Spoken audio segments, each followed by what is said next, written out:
a lot of times the natural resource base of the country has not been as well regarded, and it has not been given the importance that it so deserves. Our country is an agrarian country by and large. We depend a lot on agriculture. Agriculture employs most of our people. Every year, because of the destruction of our natural resources and our environmental degradations, our topsoil, which is the soil that's providing the nutrients, is washed away down into the oceans.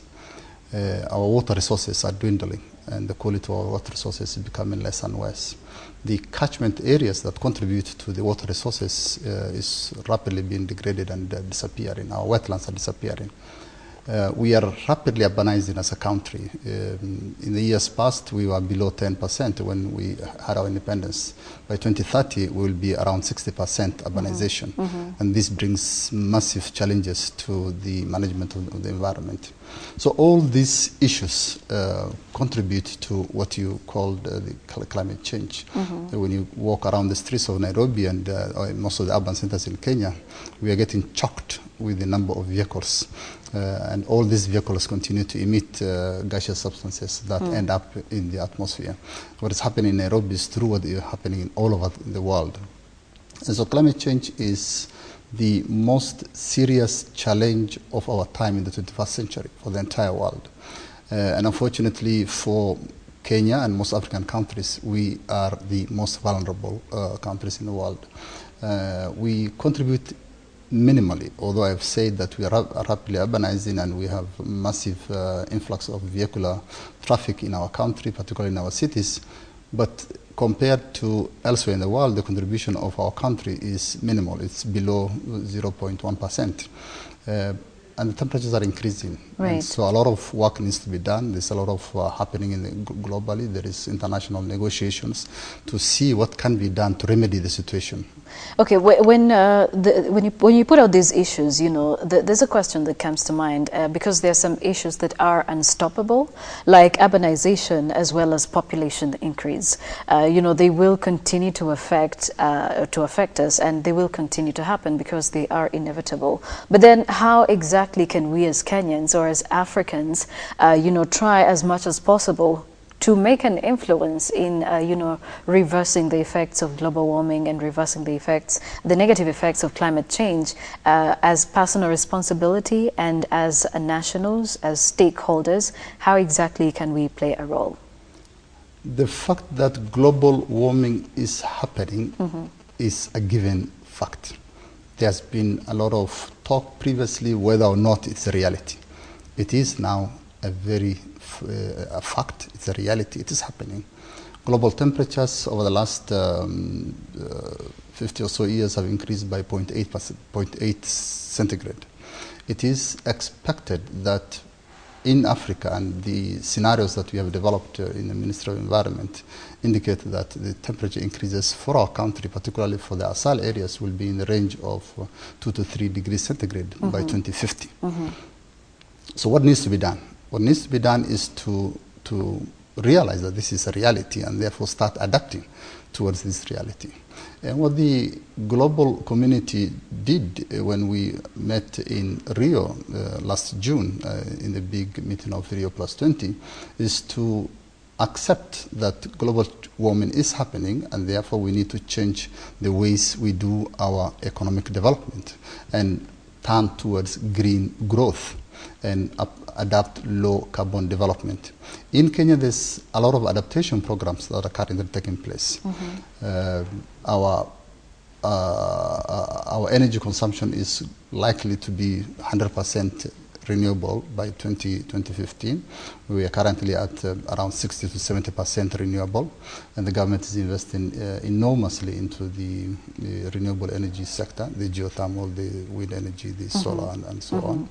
Many of our communities around the country are trying to adapt to production of clean energy using biogas from their farms. Right. The agricultural sector is also adapting rapidly and trying to use less chemical fertilizers and more of organic fertilizers.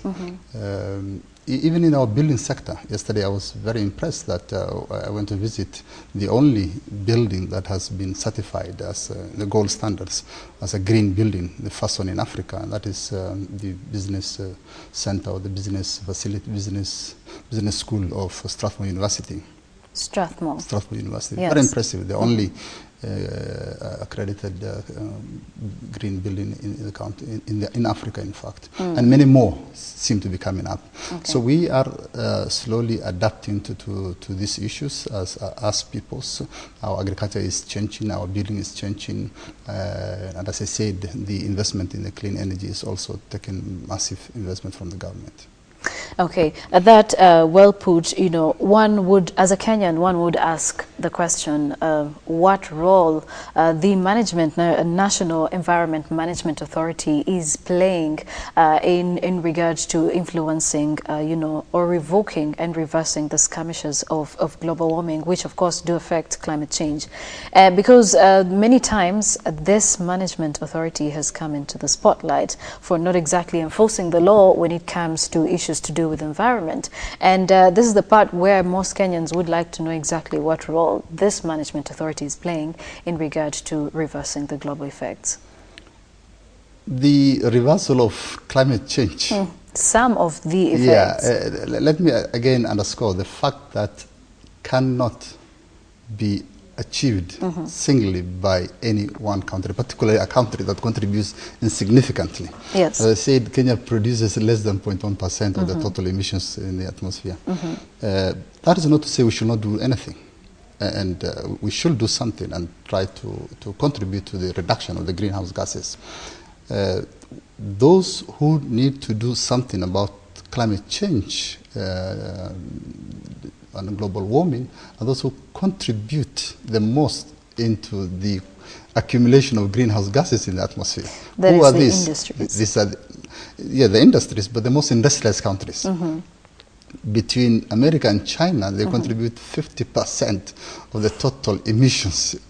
You know, all of Africa combined, our contribution is less than, is it 5% or thereabout? Right. So it's really insignificant. But that be the case that it may, the fact that climate change is affecting us and we are the most vulnerable people, we need to do something. We cannot continue lying down. What the government of Kenya is doing, National Environment Management Authority is a department of the ministry. What the Ministry of Environment overall is doing is we have developed a very comprehensive program on adapting to climate change. In 2010, we launched what we refer to as the National Climate Change Response Strategy, which outlines our vision into, you know, becoming a low carbon country as well as a climate resilient country. We are now in the process of finalizing detailed action plans that's going to discuss how we are going to mitigate climate change, how we are going to adapt to climate change, how we are going to finance climate change, and how we are going to document and create the information and knowledge base for climate change.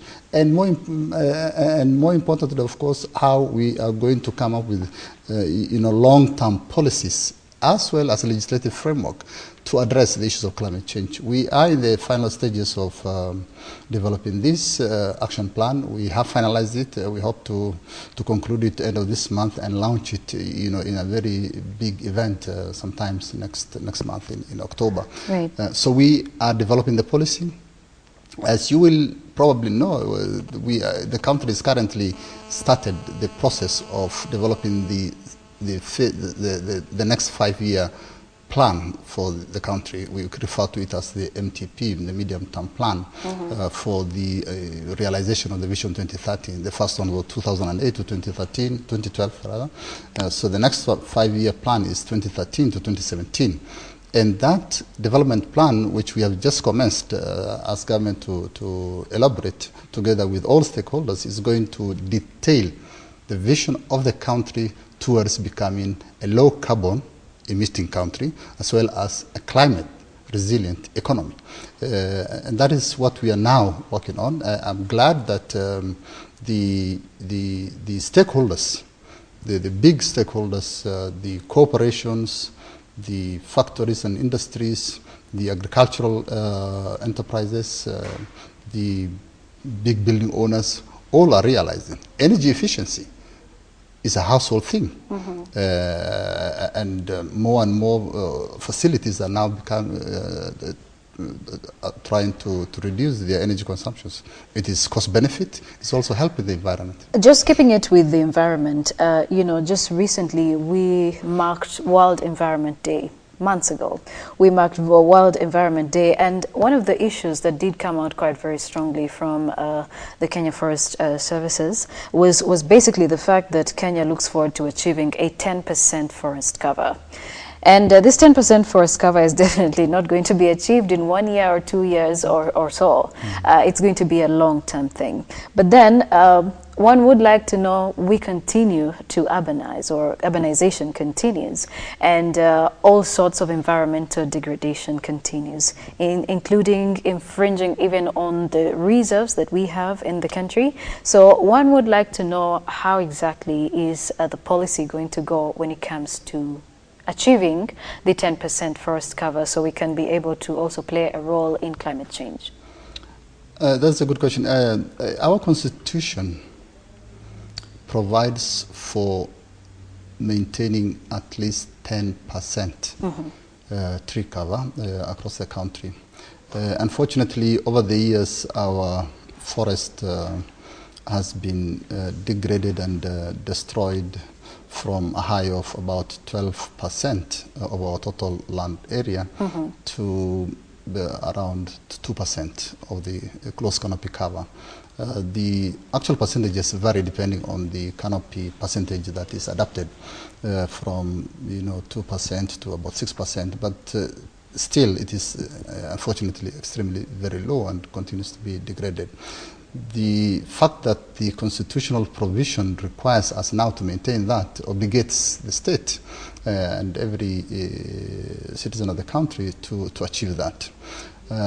The importance of course, forestry and tree cover cannot be overemphasized. It is contribution to weather modification, its contribution to water catchment, its contribution to sinking of greenhouse gases.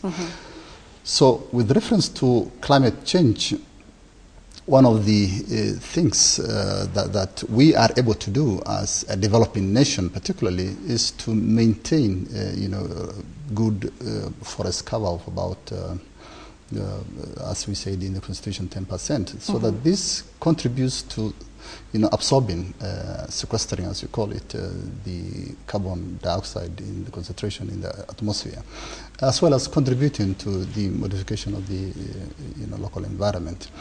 A lot of work is being done. I think what happened in the past has happened, but the fact over the last 5 or so years since Vision 2030 was launched, as you know, it's part of the Vision 2030 also to achieve 10% forest cover.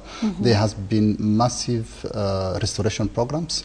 I cannot underestimate or underplay the fact that there is also a lot of destruction that still continues. But even then, there is a lot of effort currently going by different government departments. The Ministry of Environment alone, outside the protected areas, we have been able to plant over 5 million seedlings with more than 80% growth. This is really significant. A lot of Kenyans also are playing their part. One thing that you probably wouldn't know is recently during the London Olympics, all the emissions that the carbon footprints, as you call it, that was being generated by those flying into London to see the Olympics and participating in the Olympics was being offset by tree seedlings or tree plantations that is done in Kenya, believe it or not, most of it in around the Mount Kenya area and the Meru area, by small community groups, women groups largely, who are planting and recording and transmitting this information on a real-time basis. So that is already happening. In the Ministry of Environment, one area that we are prioritizing is the restoration of the riparian areas. As you rightly pointed out, that there is a lot of encroachment over the years into the riparian areas of our water bodies, our wetlands, our rivers, and even the sea. And what we are now trying to do is to sensitize the communities and require that the legal requirement that people keep a minimum of at least 30 meters from wetlands, from water bodies, be maintained, and then revegetate and recolonize that with vegetations. We are prioritizing the use of bamboos, which was introduced in the country years back, but unfortunately wasn't given a lot of effort. But now we are reintroducing them because these are fast-growing species. These are also species that can be harvested once they mature, and they're species that contribute to the purification and filtration of the water systems. Right. And I'm happy to tell Kenyans that in several of the wetland areas where we are working with the communities, there is, good evidence that this is gaining track, and we are making a difference. Naivasha area is doing very well. We have now also moved to parts of Eldoret and parts of Nyanza area, and Kisumu area. Well, there's some areas, for example, like Garissa, that probably do need quite a lot of attention when it comes to, helping them at least also to acquire some sort of livelihood, and also restoring some green in the same area. Are there any plans specifically for the arid or semi-arid areas per se? You're absolutely right. The most vulnerable parts of the country are the semi-arid and arid areas, who are also most affected by the impacts of climate change. The droughts that keep on afflicting our nation every 2 or so years is most pronounced in the ASAL areas. However, while we work on the ASAL areas, the focus is on the catchment areas where the water systems that drain into those areas, in Garissa, as you say, Garissa is right on the banks of River Tana, and the Tana originates from the Mount Kenya Abares ecosystems. So there must be efforts towards conserving those ecosystems. Gladly, the government with partners, we have completed the fencing of Abadeas, so that protects it completely. The government is now, together with partners, the Rhino Arc and Kenya Wildlife Services, commenced the fencing of the Mount Kenya ecosystem, and this will be achieved over the next 7 or so years, right, to protect it completely. So that is already happening. One of the ASAL areas which seems to be having serious problems is some isolated, elevated places. Mount Kulal, for example, deep in Marsabit, as well as Marsabit, Mount Hill or Mountain, which is the catchment area for that region, continues to be degraded and neglected, and government is now focusing on those ecosystems. In Garissa specifically, I school in Garissa and I come from Garissa, we have tried to work with the communities there to revegetate the city, the urban center there, together with communities. And we're doing that across the country in many other cities, as I mentioned earlier. Well, I will ask my final question. As president of the International Conference on Chemicals Management for the next 3 years, what plan do you have for Kenya? What plan do you have for the entire world, knowing that you're actually going to be heading an international body? Chemicals management is one of the emerging serious challenges globally. More than 25% of the ailments recorded around the world can be attributed to chemicals. Over 4.9 million deaths annually around the world are due to exposures of chemicals. And chemicals are numerous. We have over 140,000 formulations of chemicals. And everything from the clothes that we wear to the part of the foods that we eat and all that have elements of chemicals. And the impact of chemicals on the environment as well as the human health is gaining a lot of international attention. We, as a government country, hosted the 3rd International Conference on Chemicals Management in Nairobi last week, Monday to Friday, where we hosted more than 500 delegates from across the country. I'm happy that the international community honored Kenya and Africa to chair the next session of the International Chemicals Conference, which began at the closure of the last session, which was on Friday. The focus of the conference, which I shall be leading, will be on achieving sound chemicals management. This is a global goal that was started in 2006 in Dubai when the first international conference was held. In our countries, developing countries largely, including Kenya, we produce minimal chemicals. Most of our chemicals comes in through importation. And unfortunately, we don't have the capacity to assess and know the contents of these chemicals. And as I said earlier, they are numerous chemicals. What is the impact, the long-term impact of this? Hardly known. So the focus for me will be to prioritize the capacity building activities for developing nations, and particularly so for Africa, to be able to have to assess and respond to the chemical pollutions in their countries. You may recall not long ago in Abidjan, in Côte d'Ivoire, there was dumping of chemicals that led to a lot of deaths and a lot of sickness and so forth. So we'll be working with the international community as the president to make sure that the hazardous substances that should not be in circulation are properly regulated and stopped from finding their way into the environment.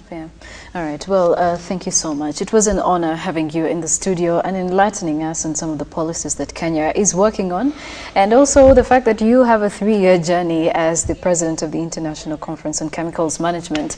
Well, we wish you the best, and it was an honor having you in the studio once again. Thank you so much. Thank you so much. Well, we've been speaking to the Permanent Secretary, Ministry of Environment and Mineral Resources, telling us about some of the policies that Kenya is working on in regard to influencing, or at least trying to mitigate some of the negative effects that come alongside global warming. And in case you have any questions, I'm sure you can visit the Ministry of Environment and Mineral Resources and have those questions answered. There's someone here who says he's an expert trained in Switzerland, but he can't find his way into working with NEMA. I do not know what you would have to say about that. But, well, I'm sure you can visit the Ministry of Environment and Mineral Resources. I'm sure you will have your queries answered. This is KTN Sunrise Live. Do stay with us. My name is Joy Doreen Bira. We just have about 10 minutes or so before we can end the show, but we would like to spare some time to talk about the doctors' strike and what exactly the union is saying about this. Do stay with us. Don't go away.